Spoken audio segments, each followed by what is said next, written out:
So several years ago, I made a video where I opened up a pack of 1986 Fleer basketball cards, and I was able to sequence the entire pack and predict what was in it based on sequencing. In that pack, I could see that the top card was, I forget which player, but it was a specific player, and from that I could sequence the entire pack.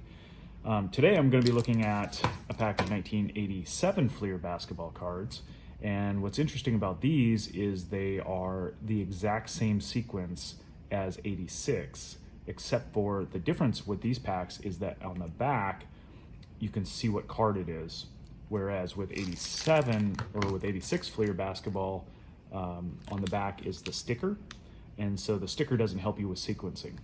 On the front you have to see the card, and it's a lot more difficult because you can't really see through the front of the pack very easily when it's encapsulated like this. But with 87 Fleer, it's easy to see what card is on the back. With this pack, the card on the back is Magic Johnson. You can see it here, and the case has Magic Johnson called out as on the back. And the significance of that is that using sequencing the same way, if Magic Johnson's on the back of the pack, then the seventh card from the back is Michael Jordan. Now, these packs are, this is GAI. GAI is kind of a company that was pretty reputable back in the early 2000s, but they started doing fraudulent things or something, and there's a lot of stuff that's in GAI packs that I wouldn't trust. With this pack, there's not really a reason to believe that there would be any kind of tampering with it, because when it was encapsulated early 2000s, the value of the cards in the pack weren't really significant, so it wouldn't be something that people would really take a lot of time to try and commit fraud with. So I believe this is a real pack, and I believe that the seventh card from the back is Michael Jordan. And so I recently bought this pack along with another one at REA auctions. I want to open it. The National's coming up. I'm going to the National. If the Jordan is a 10, or if it looks like a 10, I might get it graded at the National. But just so you know, if it's graded a 10, right now the value would be looking at around $30,000. It most likely is not a 10.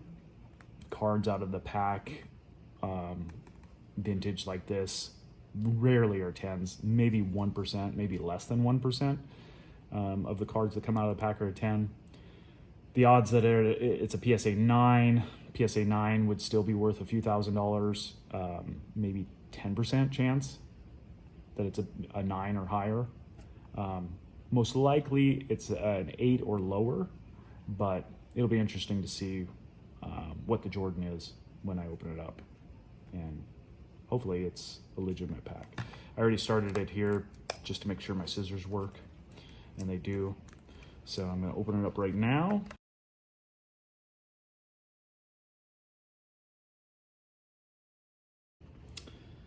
Okay, these GAI packs are usually pretty easy to open with just good hardcore scissors. Get the pack out. Okay. And so the back card is Michael Jordan, or Magic Johnson, we know that. And we'll see what the seventh card is in this pack, seventh from the back. And so there's the Magic Johnson. It's a little off-centered, which isn't a good sign because a lot of times these packs are, all the cards center up similarly. And the John Williams is the second card, which is a good sign because that's the card that it should be in the sequencing. And there's the Steve Johnson. And the other John Williams, so that's correct. And the Vinnie Johnson, so we got, what, 4, 5, and Kevin Willis. which is also correct. And there's the Jordan. Unfortunately, it's slightly off center, so, but the edges look great and the color looks great. I think that top to bottom it's off center, right to left it's off center, so we might be looking at like an 8. But